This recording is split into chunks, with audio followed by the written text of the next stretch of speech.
Take a moment to thank our valued sponsors. John Travis, a financial coach and certified Kingdom advisor with Richard Young Associates, a registered investment advisor. We'd also like to thank Sense of Satisfaction by Cricket. And a special thanks goes to Paul H. Bush, the Burning Bush. Please note that the views and opinions expressed on this show may not necessarily be the views and opinions of our sponsors. And if you would like to sponsor, please reach out. We'd love to have you.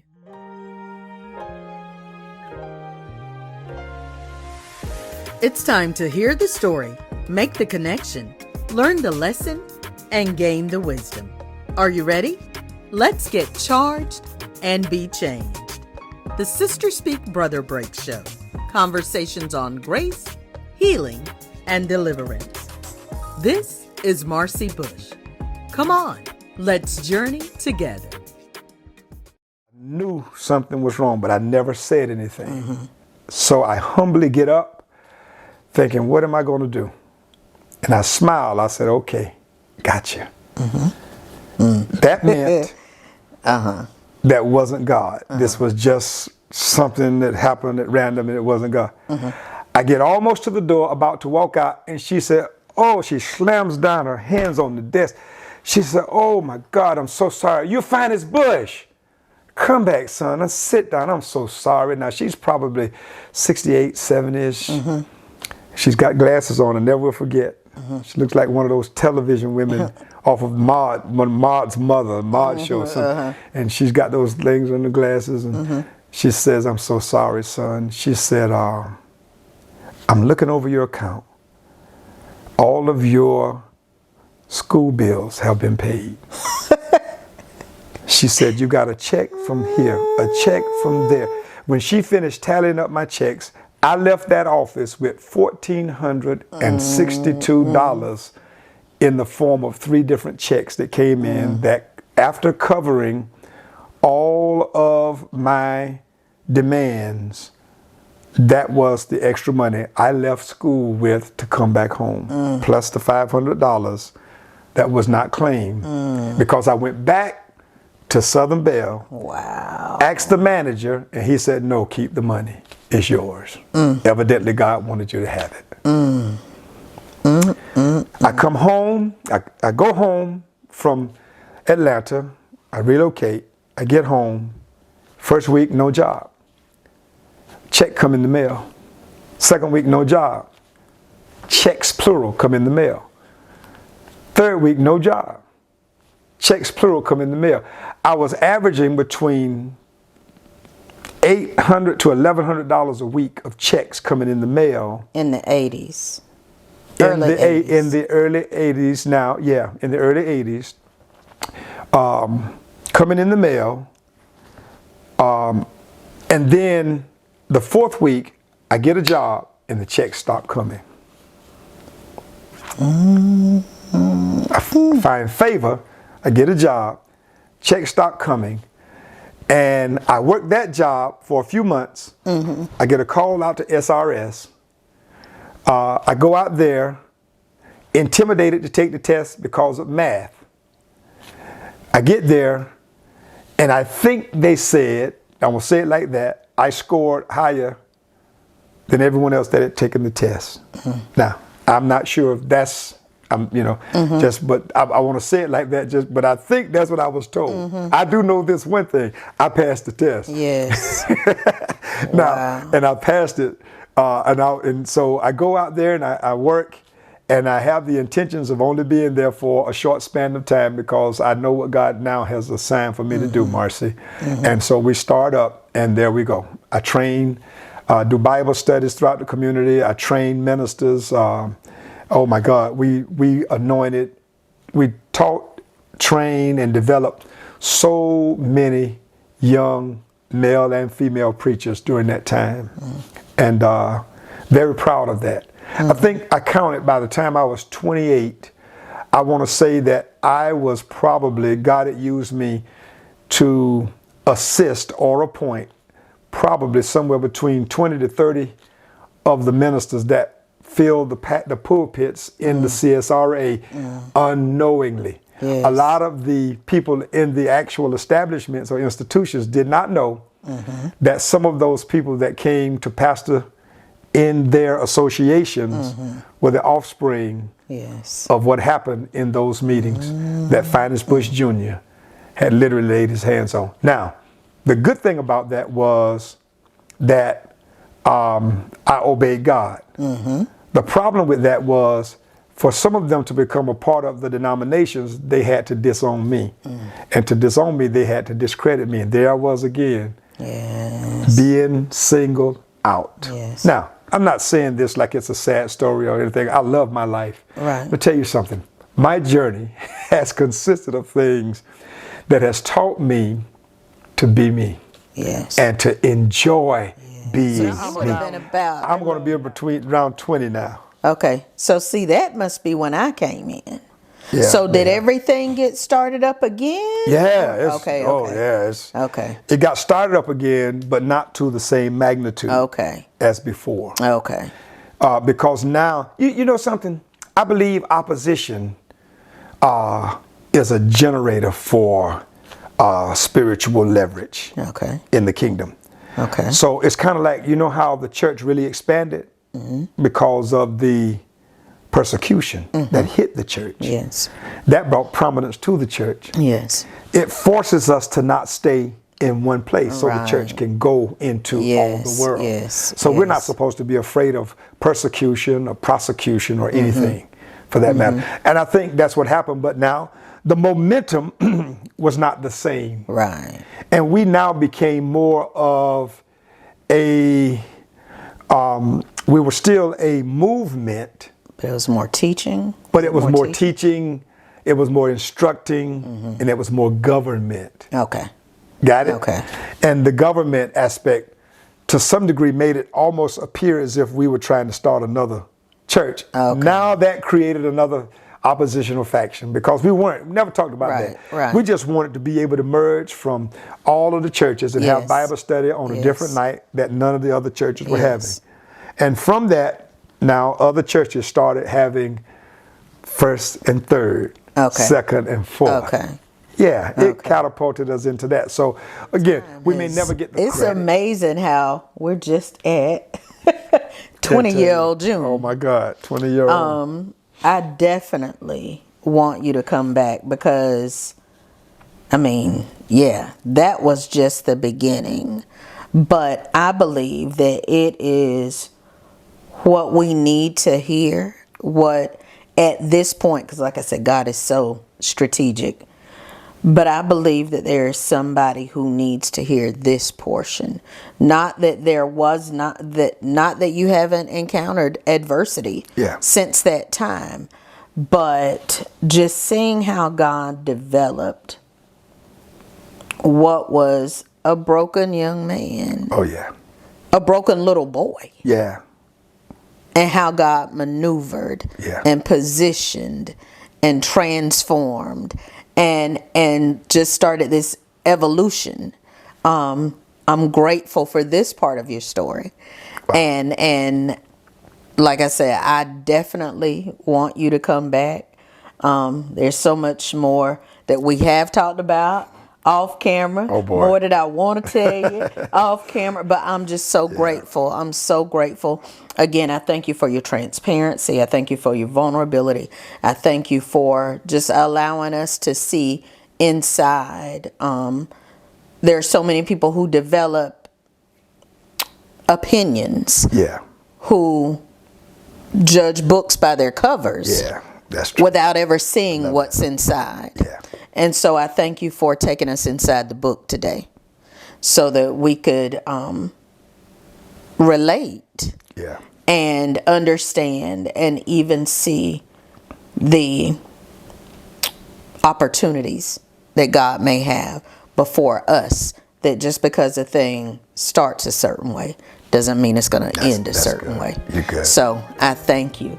And I thank you all for joining us. I pray that you would share this with someone, even if you don't know an individual to share it with. just share it. Because I believe that there has been something said throughout the course of this conversation that is going to enlighten and encourage someone else. And so I want to thank you for watching us today on the Sister Speak Brother Break show. I hope that you'll come back again next week, same place, same time. Be blessed.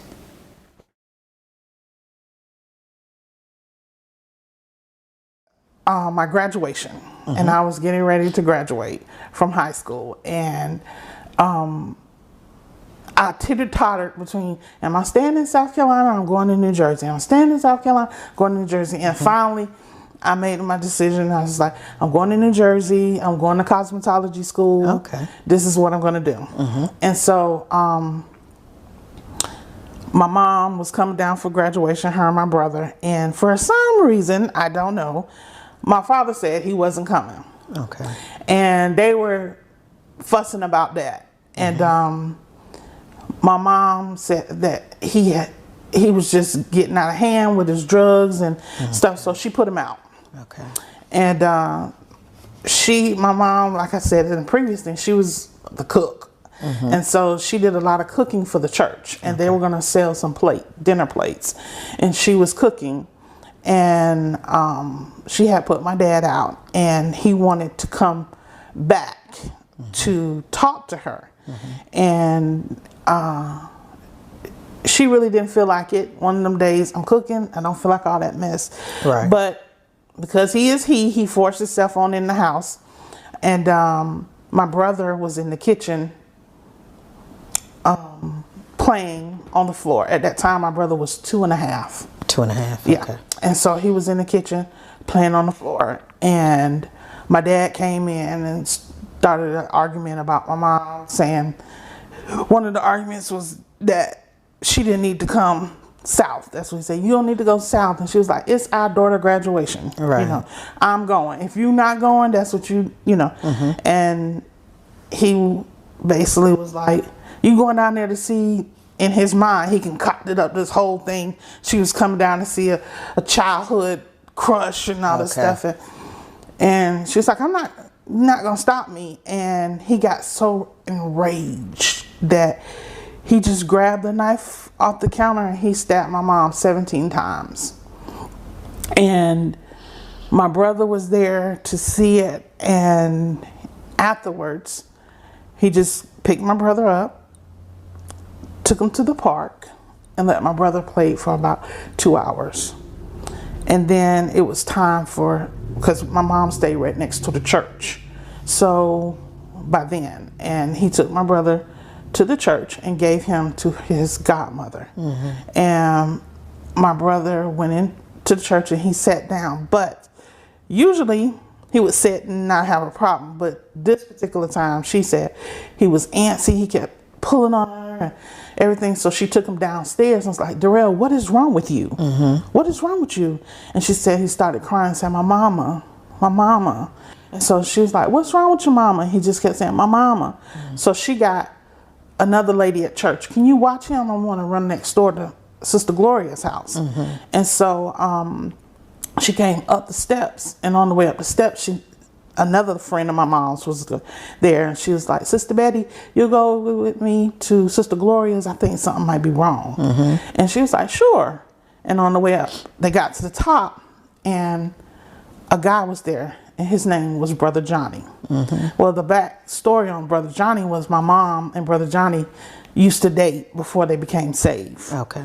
And so they said to him, Brother Johnny, we think something wrong with Sister Gloria. And he was like, oh, I'm going. And so they walked out the church and was headed to my mom's house, and my dad was sitting at the bottom at the stoop. And they said that Sister Betty said, D, is there something wrong with Sister Gloria? And he turned and looked at her and said, I think I killed her this time. You're going to have to go through. Right. All that you're going to have to endure. Right. But so many people saw how God moved. Yes. So many people saw how maintaining faith in God will, cause you to get through the blessings. And then there's so much that happened to us in the process of waiting. My faith in God grew so much. Yeah. in that process of waiting on him. I grew so much. And so now we find ourselves implanting the very things we learn in that process in our children now. Okay. Right.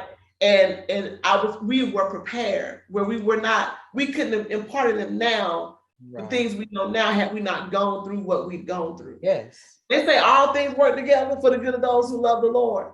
That's a huge part of our testimony, because it wasn't easy. Right. It wasn't fun. I did not always do it the right way.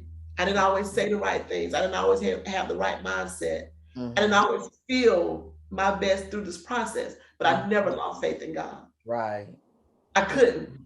Even when I wanted to, Marcy, when I wanted to just be like, okay, I couldn't. Yeah. I couldn't stop trusting. I couldn't stop having faith in him. I couldn't stop believing. I couldn't break down the baby's room. I would tell him, okay, next week I'm taking that baby's room down, because I'm just done. We're gonna use that room for something else. And every time I would want to do it, I could not do it. Yeah. All the stuff that they had for me at the By Faith baby shower, it was in that room. Okay.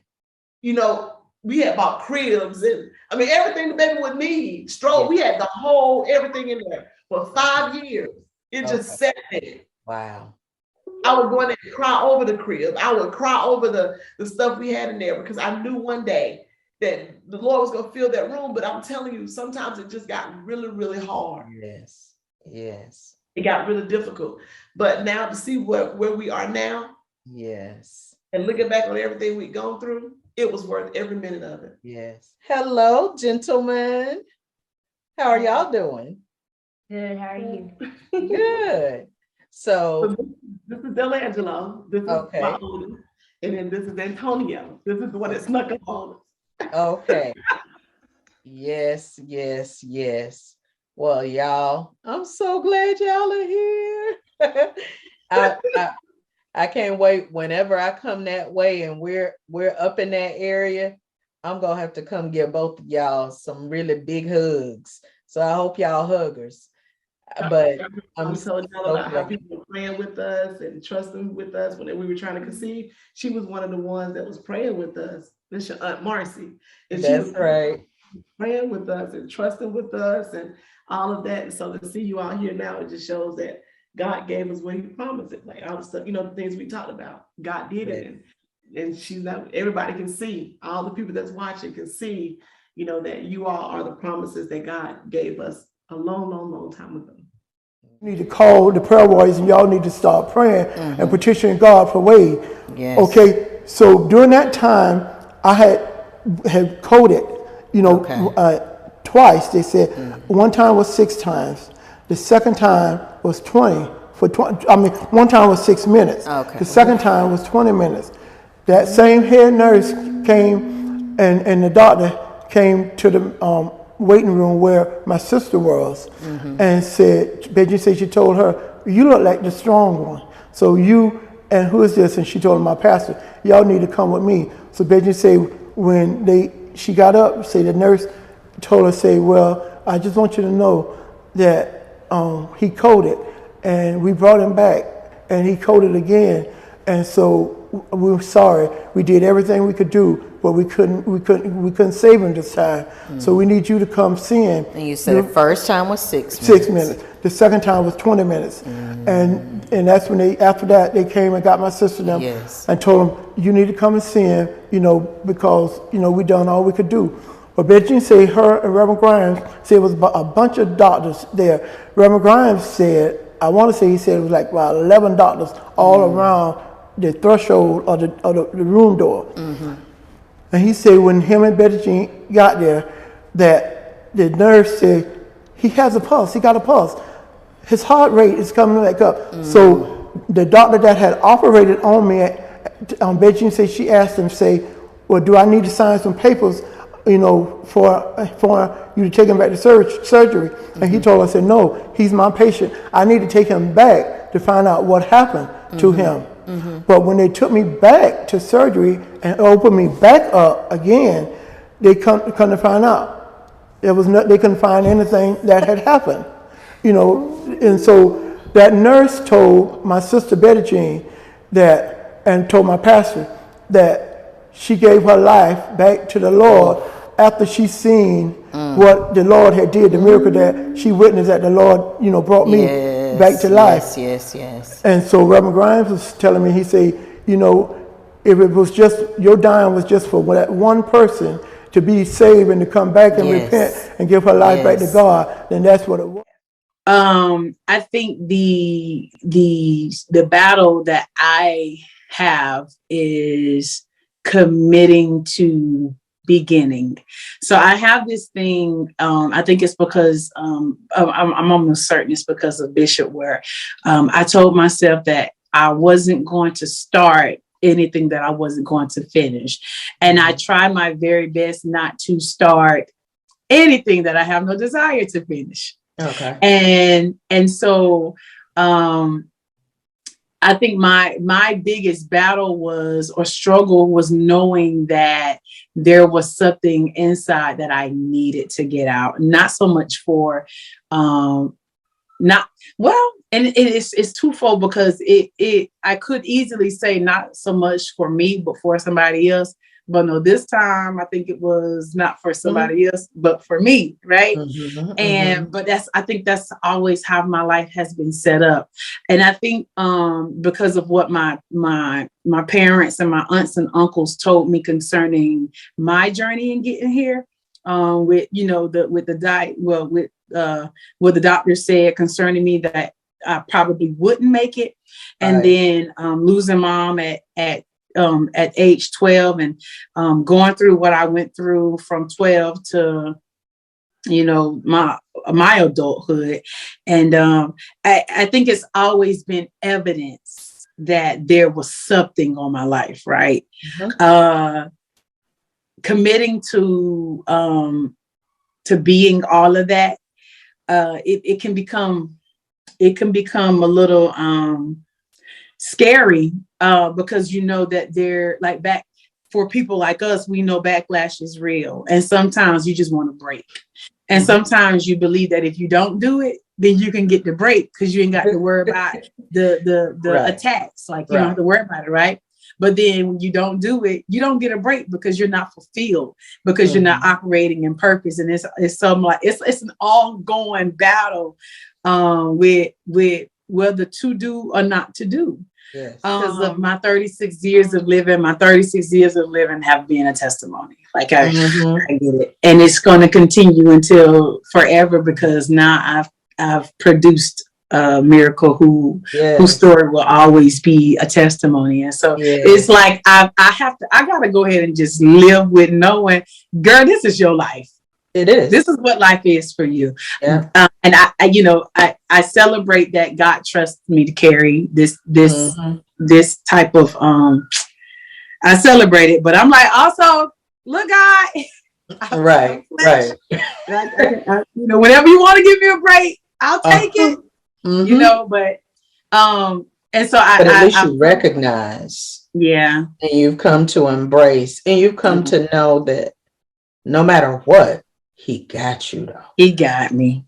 He got me. He has not failed, and He will not. The tortillas or whatever, Tony's a piece or whatever it was. And that was the only thing in there. Okay. So I gave her that and told her, well, y'all eat that, and I'll figure something out.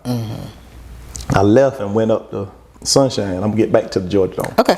But went up to Sunshine and asked for $20. Asked one of my buddies for $20 to buy some groceries. Man, I ain't got it. That. Nobody had it. Okay. But they was steady buying me beers while I was standing there trying to get this $20. Okay. And I went home and looked in the mirror. This fly trying to distract. Take over. So I went home and I looked myself in the mirror and I'm weeping. And I told God, if you take this taste of alcohol out of my mouth, and I promise you, I won't turn back to it. I'll serve you, and you all the promises you make to God. Yeah. And so then, fast forward to the Georgia Dome experience. I'm in the middle of this. So God had already begun to work this thing. And see if I'm gonna be true to my word, because He's true to His. And so then I'm in this Georgia Dome, and I'm just weeping, and I'm in the middle of the aisle on my knees, having an experience like I've never had before. And I came back from that experience. I've never been the same since. And it was just, I came to church that Sunday morning. I was fired up, And I told Reverend Roundtree, I said, whatever it is you need me to do, I'm going to be obedient to it. I said, God has just changed my life. Man, I was on fire. Yeah. And then I was drinking the next week. Okay. Yeah. I was back. Because you got to maintain. Yeah, back to the drinking. But I'm fighting now. Yes. Before it wasn't a struggle, but now it's a struggle. And I would go tell my friends I'm not drinking anymore. And then turn around, man, I thought you said you wasn't drinking anymore. And then they started convicting me. Okay. And so I'm looking at that, I'm like, okay. So eventually, God took that taste. Yeah. And I got away from that, but it was a trying time. It took me 6 months. Okay. I was home, go to work, church, back home. Okay. So much so that my brother called me. He said, man, you need me to come get you out the house, man. You about to go crazy. I said, no, I'm good. I'm in a good place. And so then when I got strong enough, then I started mixing myself back in company with them and whatnot. But so that Georgia Dome experience is what made me realize where I needed to be. Yes. And so then went through that transition. God started working with me. And Mount Pleasant, Reverend Roundtree, Sister Roundtree, praying for me, my wife. I mean, she was instrumental in this whole thing. She put up with so much. And but she was praying woman. Yeah. Thanks so much for joining us today. If you've been blessed by today's show, feel free to let us know. And if you'd like to sow into this ministry, become a sponsor, or contact us, you can reach us at 803-221-0169. Or you can email us at the ssbbshow@gmail.com. Let's continue this journey. Missed any of our past episodes? The pain that I've gone through, I've been through lots. Depression, perversion, low self-esteem, rejection. But I'm here, and I'm loving life, and I'm changed forever. I'm trying to maim you to leave you, like physically and mentally, maim you. He wanted your life. I don't think he so much wanted my life is that he wanted some results. He wanted me to stay in the earth and not be who I am now. Piece where you start talking about it was your love walk. Yes. We had an opportunity to not only share our experience, but find out that there were so many women in the room who had similar experiences. Advice would you give to people who find themselves in the grips of grief right now? The pain is inevitable, but the suffering is optional. You were still sick, you still weren't well, but did something change for you when they gave it a name? Yes, because once they put a label on it, I felt like it was putting a label on me. Catch up on past shows on my YouTube channel at Marcy Bush, MarceyBush. And be sure to subscribe so you won't miss any future episodes.